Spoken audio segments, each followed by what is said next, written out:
એક સમયે અલ્હાબાદમાં global tech industries નામની એક પ્રખ્યાત કંપની હતી. પ્રિયા તેની માલિક હતી. તે લગભગ 26 કે 27 વર્ષની હતી. તેના માતા પિતા 12 પળમાં જ ગુજરી ગયા હતા. તેથી પ્રિયાએ ખૂબ જ નાની ઉંમરે તેના ખભા પર બધું જ સંભાળ્યું હતું. તે ખૂબ જ સુંદર હતી અને વાત કરવામાં પણ મીઠી હતી. દરરોજ સવારે 5 વાગ્યે એક છોકરો સાયકલ પર આવતો અને રાજેન્દ્ર વિલાના ગેટ પર અખબારો ફેંકતો. તેનું નામ વિવાન હતું. તે એક ગરીબ પરિવારમાંથી આવતો હતો. તેથી તે સવારે અખબારો પહોંચાડતો, દિવસે કોલેજ જતો અને ક્યારેક સાંજે તેના પિતાની ઓટો ચલાવતો. એક સવારે પ્રિયાએ ગેટ ખોલ્યો જ હતો કે અખબાર સીધું પાણીની ટાંકી પાસે પડ્યું. તે જ સમયે પ્રિયાએ બૂમ પાડી, "અરે, તમે અખબાર આ રીતે કેમ ફેંકી રહ્યા છો? તે ભીનું થઈ જશે." અવાજ સાંભળીને વિવાને તેની સાયકલ રોકી અને પહેલી વાર પ્રિયાને યોગ્ય રીતે જોઈ. તેણીએ સાદું સલવાર કમીઝ પહેર્યું હતું. તેના વાળ હજુ પણ ભીના હતા અને તેના કપાળ પર નાની લાલ બિંદી હતી. એવું લાગતું હતું કે કોઈ પરી આકાશમાંથી ઉતરી આવી હોય. તેનું હૃદય એક ધબકારા ચૂકી ગયું. પછી તે બોલ્યો, "માફ કરશો મેડમ, કાલથી આવું નહીં થાય." બીજા દિવસથી વિવાદ તેની સાયકલ રોકતો, અખબારને ગેટની અંદર પ્લાસ્ટિકની થેલીમાં મૂકતો અને પછી ચાલ્યો જતો. ક્યારેક પ્રિયા ગેટ પર હોતી તો તે હસીને કહેતી, "ગુડ મોર્નિંગ વિવાન," અને વિવાનનો દિવસ બની જતો. પરંતુ એક દિવસ પ્રિયાનો ભયંકર અકસ્માત થયો અને તેની એક કિડની સંપૂર્ણપણે ખરાબ થઈ ગઈ. ડોક્ટરોએ કહ્યું કે તેને નવી કિડનીની જરૂર છે, નહીં તો તે થોડા મહિના જ જીવશે. પ્રિયાએ હાર ન માની. તેણીએ તેની કિડનીની ટ્રાન્સપ્લાન્ટ કરવાનું શરૂ કર્યું, પરંતુ તેણીને એક પણ વરી શકી નહીં. પછી એક સવારે મેનેજર દોડતો આવ્યો અને કહ્યું, "મેડમ, ગઈકાલે રાત્રે એક છોકરો આવ્યો હતો. તેનું બ્લડ ગ્રુપ મેચ થયું અને તેણે તેની કિડની દાન કરી અને ચાલ્યો ગયો. તેને તેનું નામ કે સરનામું જાહેર નથી કર્યું. તેને ફક્ત કહ્યું કે તેને બચાવો." તેની સારવાર પછી પ્રિયાએ તેને શોધવાનો ખૂબ પ્રયાસ કર્યો. તેણે બધા લોકોને પૂછ્યું. તે સમયે હોસ્પિટલના સ્ટાફની બદલી થઈ ગઈ હતી. તેથી કોઈને તેનો કોઈ પતો લાગ્યો નહીં અને કોઈને વિવાદનું નામ પણ યાદ નહોતું. પછી સમયનું ચક્ર ફર્યું અને આમ 8 વર્ષ વીતી ગયા. 8 વર્ષ પછી એક દિવસ એક છોકરો ગ્લોબલ ટ્રેક ઇન્ડસ્ટ્રીઝની ઓફિસમાં આવ્યો. એક સાદો કુર્તો પાયજામો પહેરીને. તેની આંખોમાં એક વિચિત્ર ચમક હતી. પ્રિયાએ તેને જોયો તો તેને ઓળખી શકી નહીં. તેણે કહ્યું, "મેડમ, મારે તમારી સાથે વાત કરવી છે." પ્રિયાએ તેને તેની કેબિનમાં આમંત્રણ આપ્યું. છોકરો અંદર ગયો, દરવાજો બંધ કર્યો અને ઘૂંટણીએ પડ્યો. તેની આંખો આંસુઓથી ભરાઈ ગઈ. પછી તેને કહ્યું, "મેડમ, હું એ જ વ્યક્તિ છું જે 8 વર્ષ પહેલાં તમારા ગેટ પર અખબારો ફેંકતો હતો, જેને તમે ગુડ મોર્નિંગ કહેતા હતા, જેની ઓટોમાં સવારી કરી હતી. તમે સ્પીચ સાથે કહ્યું હતું કે કોઈ વાંધો નહીં વિવાન, હું બીજી ઓટો લઈશ." આ સાંભળીને પ્રિયાની આંખો પહોળી થઈ ગઈ. વિવાન રડતા રડતા આગળ બોલ્યો, "તે દિવસે જ્યારે તમે હોસ્પિટલમાં હતા ત્યારે હું દરરોજ તમારા ઘરની બહાર અખબારો લઈને બેઠો હતો. પછી મને ખબર પડી કે તમને કિડનીની જરૂર છે. મેં મારી તપાસ કરાવી અને જોયું કે મારો બ્લડ ગ્રુપ તમારા બ્લડ ગ્રુપ સાથે મેળ ખાય છે. તેથી મેં મારી કિડની દાન કરી અને કોઈને કહ્યું નહીં, કારણ કે મને ડર હતો કે તમે ના પાડશો. તમે ખૂબ મોટી ઉદ્યોગપતિ છો અને હું એક ગરીબ અખબારવાળો છું. હું તમારા પર બોજ બનવા નહોતો માંગતો. હું ફક્ત ઈચ્છતો હતો કે તમે જીવો અને મારી ગુડ મોર્નિંગ લેડી હંમેશા હસતી રહે." આ સાંભળીને પ્રિયાની આંખોમાં આંસુ આવી ગયા. તે ઊભી થઈ, વિવાન પાસે ગઈ અને તેને ગળે લગાવી લીધો. પછી તેણે કહ્યું, તો તમે તે વ્યક્તિ હતા જે મારા માટે પોતાનો જીવ આપી દેવા તૈયાર હતા. વિવાન ફક્ત રડ્યો, પણ કંઈ બોલી શક્યો નહીં. તે દિવસથી વિવાન આ કંપનીમાં રહ્યો અને પ્રિયાએ તેને તેનો સંપૂર્ણ રક્ષક બનાવ્યો. અને વિવાન ક્યારેય પ્રિયાને એવું કહ્યું નહીં, પરંતુ તેની આંખો હંમેશા પ્રિયાને એ જ ગુડ મોર્નિંગ કહેતી હતી જે 8 વર્ષ પહેલા કહેતી. તે દિવસે વિવાનનું હૃદય ખરેખર તૂટી ગયું. તેની ઓટોમાં ડીઝલ ખત્મ થઈ ગયું હતું. વધુમાં સુંદર મુસાફરી ફક્ત થોડી મિનિટો માટે જ હતી, પરંતુ કદાચ ભાગ્યની યોજના કંઈક અલગ હતી, કારણ કે થોડે દૂર તેનો મિત્ર રોહન તેની બાઇક પર ઊભો હતો, હસતો હતો અને ફોન પર કોઈની સાથે વાત કરી રહ્યો હતો. તેને જોઈને વિવાદ દોડી ગયો અને તેને આખી રાવ વાર્તા કહી અને એક પણ ક્ષણ બગાડ્યા વિના રોહને તેને ચાવીઓ આપી. લે ભાઈ, આજે તારો દિવસ છે, હું પગપાળા જઈશ. જ્યારે વિવાન બાઇક લઈને પાછો ફર્યો ત્યારે પ્રિયા ત્યાં ઊભી હતી, હસતી હતી. અરે, આ બાઇક ક્યાંથી આવી?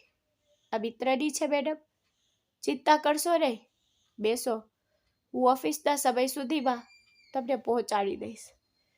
પ્રિયાએ હળવેથી પોતાનો દુપટ્ટો ગોઠવ્યો અને પાછળની સીટ પર બેઠી. વિવાન બાઇક ચલાવતો હતો.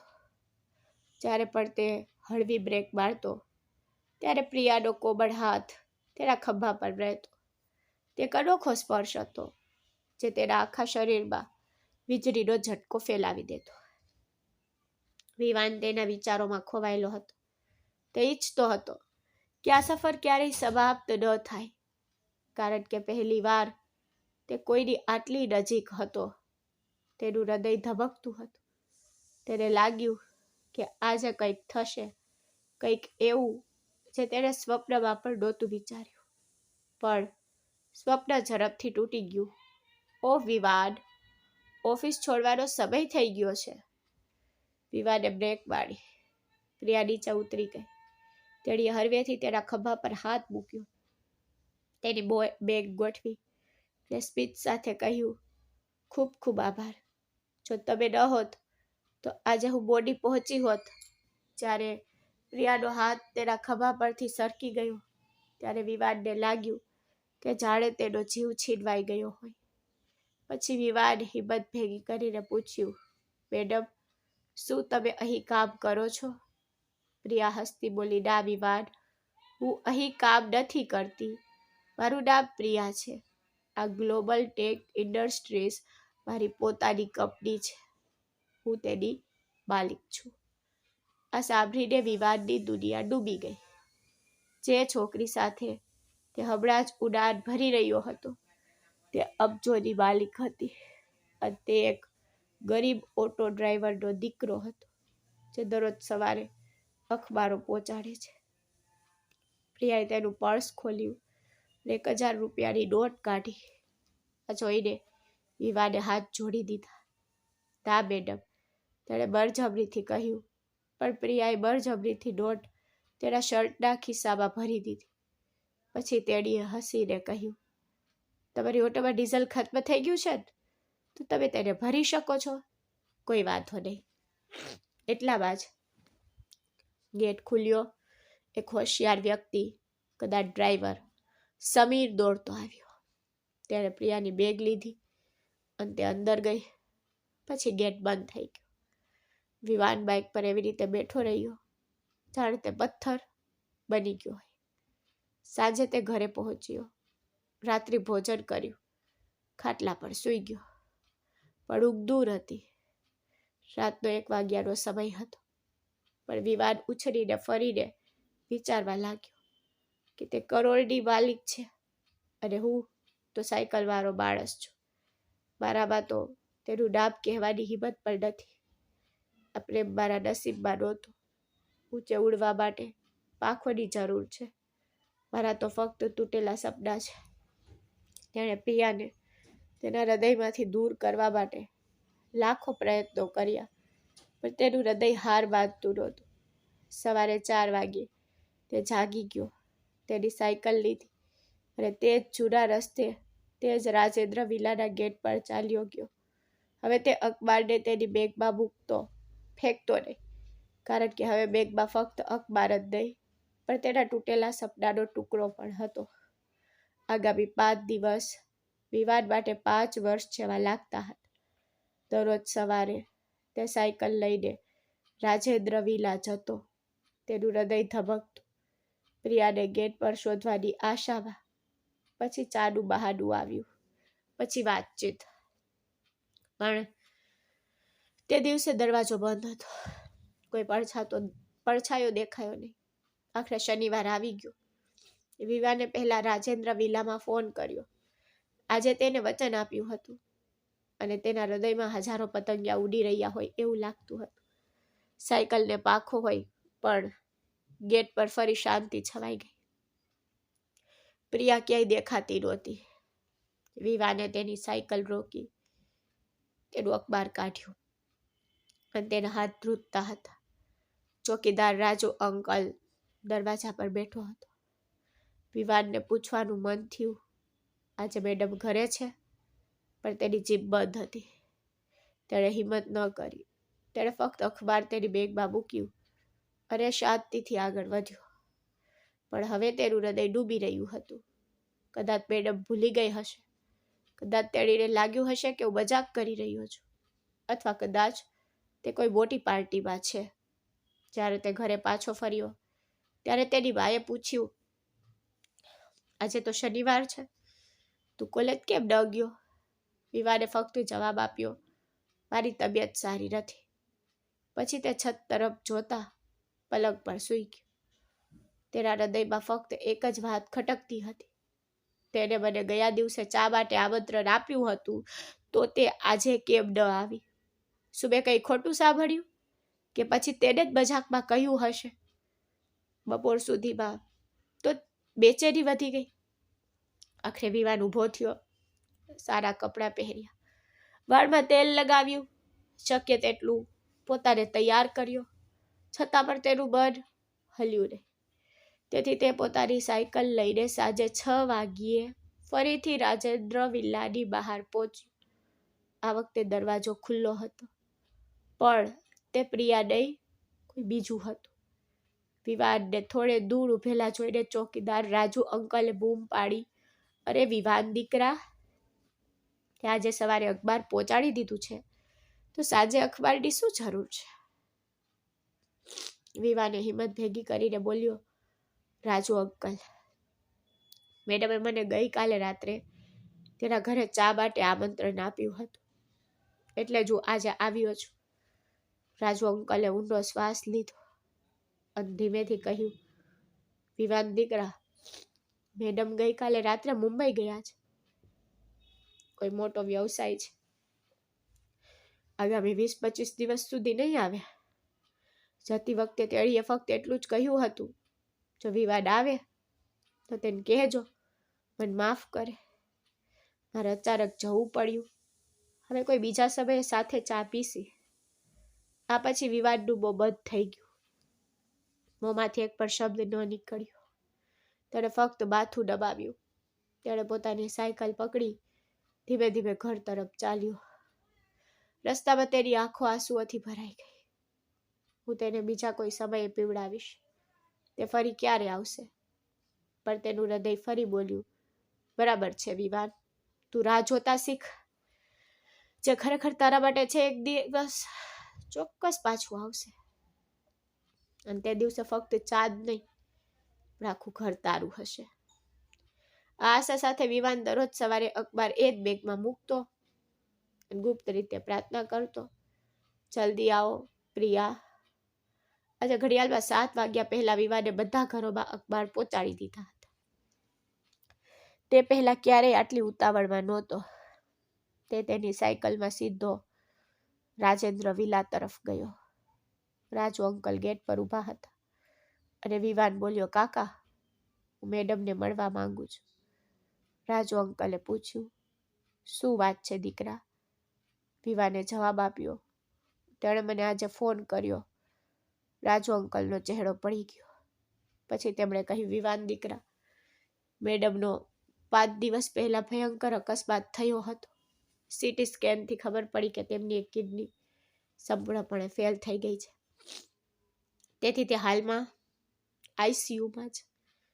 તેમની હાલત ખૂબ જ નાજુક છે. આ સાંભળીને વિવાનને લાગ્યું કે જ્યારે બોમ્બ ફૂટ્યો હોય. તે પોતાની સાયકલ છોડીને ઓટો લઈને સીધો હોસ્પિટલ ગયો. કંપનીના સેંકડો લોકો બહાર ભેગા થયા હતા. કેટલાક 10 લાખ રૂપિયા આપી રહ્યા હતા. કેટલાક 20 લાખ રૂપિયા આપવા પણ તૈયાર હતા. તેમને ફક્ત કિડની દાતાની જરૂર હતી. કેટલાક તો રડી રહ્યા હતા. હું ફક્ત મેડમને બચાવવા માંગુ છું. વિવાનનું હૃદય ડૂબી ગયું. પ્રિયાને બચાવવાનો આ મોકો હતો. તેથી એક પર શળ બગાડ્યા વિના વિવાન મેનેજર પાસે ગયો અને કહ્યું, સાહેબ, હું મારી કિડની દાન કરવા માંગુ છું. આ સાંભળીને આખા ગ્રુપમાં ખુશીની લહેર ફેલાઈ ગઈ. મેનેજર દોડતો આવ્યો. શું તમે ખરેખર તૈયાર છો? હું તમને 2 મિલિયન રૂપિયા આપીશ. વિવાને હાથ જોડીને કહ્યું, સાહેબ, પણ કોઈ પૈસા નથી જોતા. ફક્ત પ્રિયાને બચાવો. પછી ટેસ્ટ કરવામાં આવ્યા. બ્લડ ગ્રુપ મેચ થઈ ગયા. બધું બરાબર થયું. તે જ સાંજે વિવાનને ઓપરેશન થિયેટરમાં લઈ જવામાં આવ્યો. પ્રિયા બીજા પલંગ પર બેભાન પડી હતી. વિવાને છેલ્લી વાર તેની તરફ જોયું અને સ્મિત કર્યું. પછી તેણે પોતાની જાતને ગણગણાટ કર્યો. પછી તેને ઇન્જેક્શન આપવામાં આવ્યું અને તેની આંખો બંધ થઈ ગઈ. બીજા દિવસે જ્યારે તે ભાનમાં આવ્યો ત્યારે વિવાન હજુ પણ આઈસીયુમાં હતો. તેને પેટની ડાબી બાજુ હળવો દુખાવો થઈ રહ્યો હતો. પ્રિયા હજુ પણ બેભાન હતી. 3 દિવસ પછી વિવાનને સામાન્ય વોર્ડમાં ખસેડવામાં આવ્યો.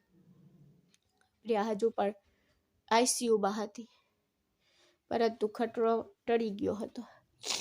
7 દિવસ પછી વિવાનને રજા આપવામાં આવી. જ્યારે વિવાન પ્રિયાને મળવાની ઈચ્છા વ્યક્ત કરી ત્યારે ડોક્ટરે ના પાડી. તેમણે તેને હજુ સુધી મળવા દીધો નહીં. તેણે કાચમાંથી એક ઝલક જોઈ અને ઘરે ગયો. આ પછી વિવાને અખબારમાં નોકરી છોડી દીધી, કારણ કે ઓપરેશન પછી તેને આરામ કરવાની જરૂર હતી. તેથી તે ઘરે જ રહ્યો અને તેના અંતિમ વર્ષ માટે અભ્યાસ કર્યો. જ્યારે પરિણામ આવ્યું ત્યારે તેને કેમ્પસ પ્લેસમેન્ટમાં સીધા 10 લાખ રૂપિયાનું પેકેજ મળી ગયું. કંપનીનું નામ નેક્સારો ઇનોવેશન્સ પ્રાઇવેટ લિમિટેડ હતું. તે ગ્લોબલ ટેક ઇન્ડસ્ટ્રીઝ જેટલી મોટી તો નહોતી, પરંતુ વિવાન માટે તે એક સ્વપ્ન હતું. કંપનીએ એક ફ્લેટ અને એક કાર પણ આપી. વિવાન તેના માતા પિતાને જર્જરિત ઘરમાંથી 2 રૂમના નવા ફ્લેટમાં લાવ્યો. તેણે તેના પિતાની જૂની ઓટો પણ વેચી દીધી. હવે ઘરમાં એક નોકરાણી આવી વાસણ અને કપડાં ધોતી. વર્ષો પછી વિવાનની માના ચહેરા પર સ્મિત ફરી આવી ગયું. વિવાન દિવસ રાત સખત મહેનત કરીને નવી પદ્ધતિઓ અપનાવી. 1 વર્ષમાં નેક્સારો ઇનોવેશન્સ પ્રાઇવેટ લિમિટેડનું ઉત્પાદન બમણું થઈ ગયું. તે બજારમાં પ્રખ્યાત થઈ ગયો. પરંતુ દરરોજ રાત્રે જ્યારે વિવાન સૂઈ જતો ત્યારે તેના હૃદયનો એક ખૂણો ખાલી રહ્યો, કારણ કે પ્રિયાને મળ્યા વિના તેની જીત અધૂરી લાગતી. તેણે ફક્ત એક જ વાતની પ્રાર્થના કરી કે ભગવાન, કૃપા કરી ને મને અને તેને ફક્ત એક જ વાર મળવા દો. પછી 1 વર્ષમાં નેક્સારો ઇનોવેશન પ્રાઇવેટ લિમિટેડ એક સનસનાટીભર્યા સમાચાર બની ગયા. સસ્તો માલ, ઉચ્ચ ગુણવત્તા અને સમયસર ડિલિવરી. પહેલી વાર ગ્લોબલ ટેક ઇન્ડસ્ટ્રીઝને પાછળ છોડી દેવામાં આવી. બજારમાં લોકો હવે નેક્સારો ઇનોવેશન્સ પ્રાઇવેટ લિમિટેડનો ઉલ્લેખ કરી રહ્યા હતા. આ દરમિયાન પ્રિયા ગ્લોબલ ટેક ઇન્ડસ્ટ્રીઝના બોર્ડરૂમમાં મીટિંગ કરી રહી હતી. બધા ચિંતિત હતા. પ્રિયાએ શાંતિથી પૂછ્યું, અને આની કંપની આપણાથી કેવી રીતે આગળ નીકળી ગઈ? શું કારણ છે? મેનેજરે ફાઇલ ખોલી અને તેને જોતા કહ્યું, મેડમ, ગયા વર્ષે તેઓએ એક યુવાન વિવાન શર્માને આસિસ્ટન્ટ પ્રોડક્શન મેનેજર તરીકે રાખ્યો હતો અને તેણે જ આ બધું બદલી નાખ્યું છે. નવીન વિચારો, ઓછા ખર્ચ અને ઉચ્ચ ઉત્પાદન, તે જ કારણ છે કે તેઓ આપણને હરાવી રહ્યા છે. આશ્ચર્યચકિત થઈને પ્રિયાએ પૂછ્યું, વિવાન શર્મા? આ નામ મેં પહેલી વાર સાંભળ્યું છે. શું તમે તેને મળ્યા છો? મેનેજરે જવાબ આપ્યો, ના મેડમ, આપણે એપોઇન્ટમેન્ટ લેવી પડશે. તે ખૂબ જ વ્યસ્ત છે. આ સાંભળીને પ્રિયાની આંખો ચપકી ગઈ અચાનક. પછી તેણીએ કહ્યું, ઠીક છે, કાલે સવારે 6 વાગ્યે તેણીને મારે ઓફિસમાં બોલાવો. હમણાં જ એક પત્ર લખો. હું તેને જે કંઈ માંગશે તે ચૂકવવા તૈયાર છું. તેના પગારના 3 ગણા સહિત. ફક્ત તેને અહીં લાવો. તે સાંજે વિવાનની ઓફિસમાં પત્ર પહોંચ્યો. જ્યારે વિવાને પરબીડિયું ખોલ્યું અને પ્રિયાનું નામ વાંચ્યું ત્યારે તેનું હૃદય ધબક્યું. 1 વર્ષ સુધી તેને જાણી જોઈને પોતાને દૂર રાખ્યો હતો. કોઈ મુલાકાત નહીં, કોઈ સમાચાર નહીં. તેણે કહ્યું, પણ આજે તે ફોન કરી રહી હતી. વિવાન આખી રાત સૂઈ શક્યો નહીં. કાલે હું તેને મળીશ, જેના માટે મેં મારી કિડની પણ આપી દીધી હતી. સવારે 11 વાગ્યે વિવાન તેની નવી કાર સાથે ગ્લોબલ ટેક ઇન્ડસ્ટ્રીઝના ગેટ પર હતો.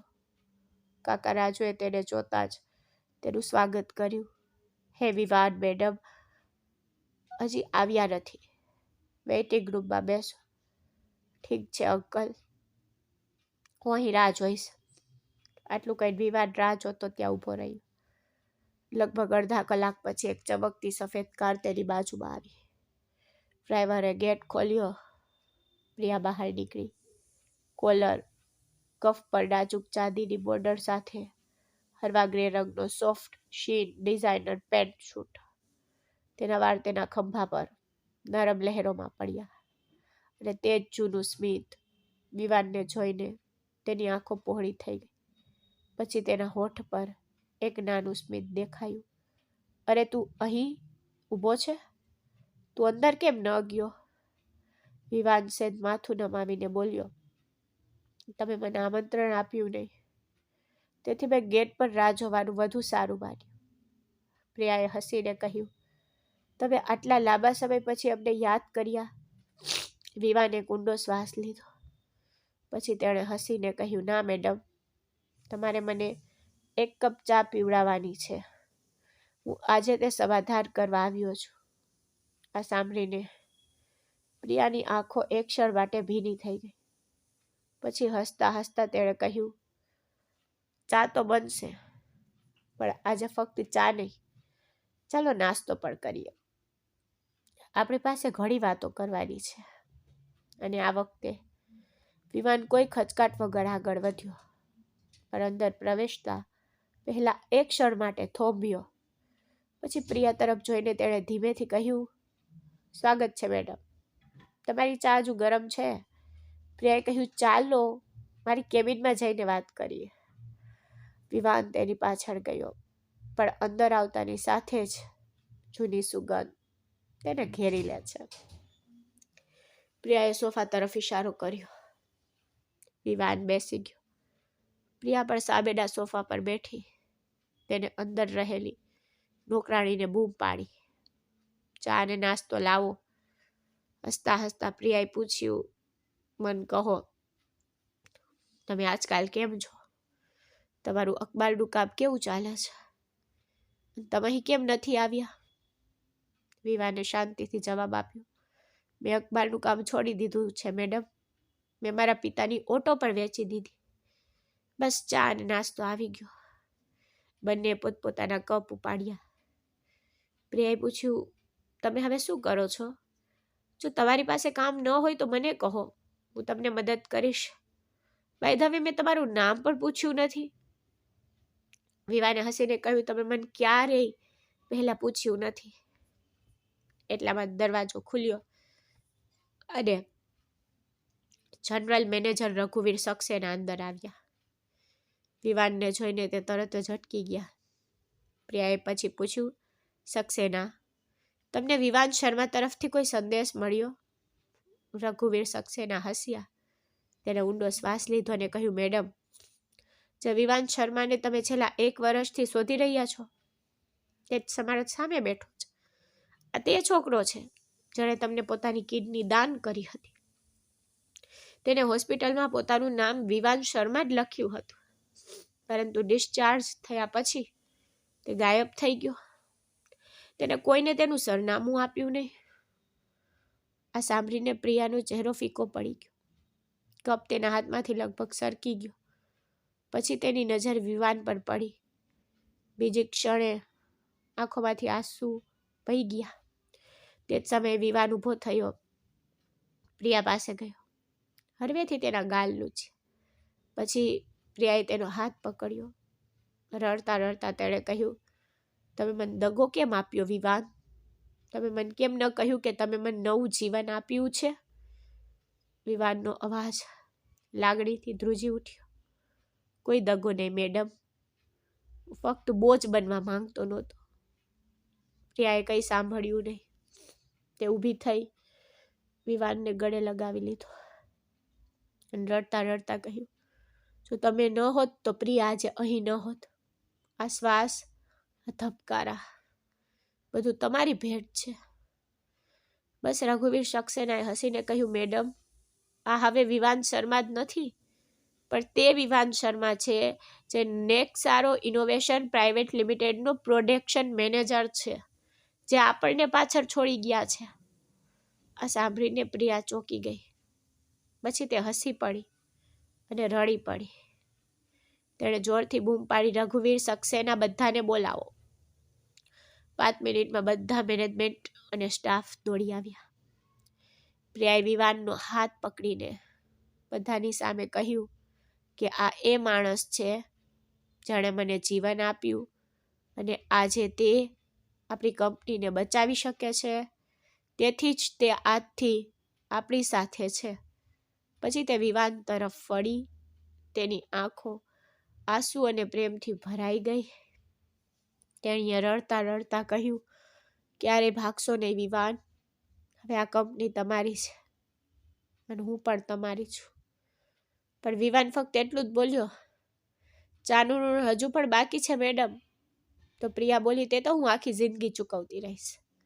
અને પછી વિવાને તેને ગળે લગાવી દીધી અને તેની સાથે લગ્ન કરીને તેનું નવું જીવન શરૂ કર્યું. અને તે દિવસ પછી વૈશ્વિક ટેક ઉદ્યોગે તેનો નંબર 1 દરજ્જો પાછો મેળવ્યો, કારણ કે તે હવે 2 હૃદય નહીં, પરંતુ 2 લોકોના હૃદય હતા, જે એકસાથે ધબકતા હતા. તો મિત્રો, જો તમને પ્રિયા અને વિવાનની આ વાર્તા ગમી હોય તો આ વિડીયોને લાઈક કરવાનું અને અમારી ચેનલને સબસ્ક્રાઈબ કરવાનું ભૂલશો નહીં. આપણે ફરી એક નવી વાર્તામાં મળીશું. ત્યાં સુધી બાય બાય.